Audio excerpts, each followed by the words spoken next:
అరుణోదయ దర్శనం అనే కార్యక్రమానికి మీ అందరికి స్వాగతం పలుకుతున్నానండి. మన తండ్రి అయిన దేవుని నుండి, ప్రభువైన యేసుక్రీస్తు నుండి కృపా సమాధానములు మీకు తోడైండును గాక. ఆమేన్. బాగున్నారండి? మీరందరూ ఎల్లప్పుడూ ఆనందంగా సంతోషంగా ఉండాలి.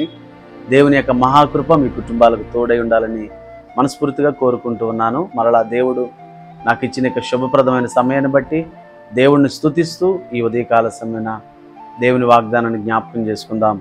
ద్వితీయోపదేశకాండము 20వ అధ్యాయము 4వ వచనాన్ని ధ్యానం చేసుకుందామండి. మీ శత్రువులతో యుద్ధము చేసి మిమ్మును రక్షించువాడు మీ దేవుడైన యెహోవాయే. దేవుని వాక్యాన్ని వింటున్న దేవుని పిల్లలైన వారులారా, మనల్ని రక్షించేది ఎవరు? మనల్ని కాపాడేది ఎవరు? అలాగే మన శత్రువులతో యుద్ధము చేసి మనకు కృపను లేదంటే మనకు రక్షణను మనకు కాపుదలను అనుగ్రహించేవారు ఎవరు? మన దేవుడైన యేసయ్య. మనం నమ్ముకున్న మన దేవుడు మనకు అన్ని విషయాల్లో సహాయం చేస్తాడు. మన శత్రువులతో యుద్ధము చేస్తాడు. వాస్తవంగా మాట్లాడాలంటే ఆత్మీయ కోణంలో ఈ మాట నేను ధ్యానం చేయాలని ఆశపడుతున్నానండి. వాస్తవంగా ఇశ్రాయేలీయులకు అనేక మంది శత్రువులు ఉన్నారు. అమాలేకీయులు, ఫిలిస్తీయులు, యెబూసీయులు, కనానీయులు, ఇలా అనేక మంది ఇశ్రాయేలుకు శత్రువులుగా ఉన్నారు. వారు ఆ శత్రువులతో యుద్ధము చేసి వారు జయ జీవితాన్ని దేవుని ద్వారా పొందుకున్నట్లుగా మనం చూస్తాం. అయితే ఆత్మీయ ఇశ్రాయేలమైన మనము మన మీద ఏలుబడి చేసే ప్రతి శత్రువును మనం జయించాలి. మరి మన మీద ఏలుబడి చేసే శత్రువు ఏంటి? నేనేమంటానంటే, ఈ లోకము పాపముతో నిండిపోయి ఉన్నది. ఈ లోకములో ఉన్నదంతా శరీరాశ, నేత్రాశ, జీవపుడంబాలు. అలాగే ఈ లోకాన్ని సాతానుగాడు ఏలుబడి చేస్తూ ఉన్నాడండి. కాబట్టి దేవుని బిడ్డలారా, మన శత్రువు ఎవరు? ప్రార్థన అనే ఒక పుస్తకాన్ని నేను చదివానండి. ఆ ప్రార్థన అనే ఆ పుస్తకంలో దైవజనుడు చక్కటి మాట రాశారండి.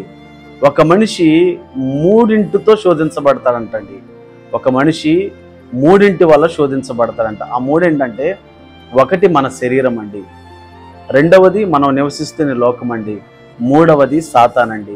అంటే మనము మన శత్రువైన ఈ శరీరాన్ని, మనము మన శత్రువైన ఈ లోకాన్ని, మనము మన శత్రువైన ఈ సాతాన్ని జయించాలంటే ఖచ్చితంగా దేవుని యొక్క కృప కావాలి. అంటే అయ్యగారండి, అంటే అసలు శత్రువులు మనకు ఎందుకు ఏర్పడతారు అని మీరు నన్ను అడిగితే, మనల్ని దేవుని యొక్క కృప నుండి దూరం చేయాలని, మనల్ని పరలోక రాజ్యానికి వారసులము కాకుండానట్లు మనం నిత్య నరకాగ్నికి ఆహుతవ్వాలని దేవుని బిడ్డలారా, మన శరీరం మీద సాతాను నిలబడి చేస్తాడు, ఈ లోకం మీద సాతాను నిలబడి చేస్తాడు. అలాగే అనేకమైన శోధనలు మనకు పెట్టి మనం దేవుని సన్నిధి నుండి దూరం అవ్వడానికి సాతానుగాడు ఎన్నో పన్నాగాలు పన్నుతూ ఉంటాడండి. కాబట్టి ఈ శత్రువులైన ఈ లోకం అవ్వచ్చు, మన శరీరం అవ్వచ్చు, సాతాను అవ్వచ్చు, వీటి మీద మనకు జయ జీవితాన్ని పరిశుద్ధాత్మ దేవుడు మాత్రమే ఇవ్వగలడండి. నీ అంతటా నీవు జయ జీవితాన్ని అనుభవించాలంటే అనుభవించలేవు. ఎందుకు? జయవీరులు మాత్రమే పరలోక రాజ్యానికి వారసులు అవుతారు. జయ జీవితాన్ని జీవించిన వారు మాత్రమే పరలోక రాజ్యానికి వారసులుగా ఎంచబడతారండి. ఈ సమయంలో దేవుని వాక్యాన్ని వింటున్న ప్రియ సహోదరి, సహోదరుడా, నీ శత్రువులతో యుద్ధము చేసి నిన్ను రక్షించువాడు మన దేవుడే. మరి ఆయన కృప మీద ఆధారపడండి, దేవుని వాక్యాన్ని చదవండి. ఖచ్చితంగా ప్రతి విషయంలో కూడా దేవుడు మీకు తోడై ఉండి జయ జీవితాన్ని అనుగ్రహిస్తాడు. అనారోగ్యాన్ని బట్టి భయపడుతున్నారా? అప్పులను బట్టి భయపడుతున్నారా?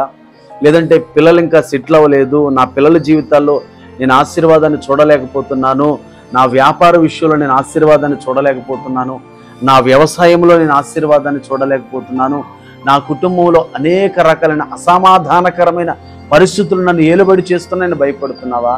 నువ్వు భయపడొద్దు. నీ దేవుడు నీకు తోడుగా ఉండి నీకు శత్రువుగా ఏ పరిస్థితి ఉన్నా నిన్ను రక్షించి నీకు కాపుదలిస్తాడు.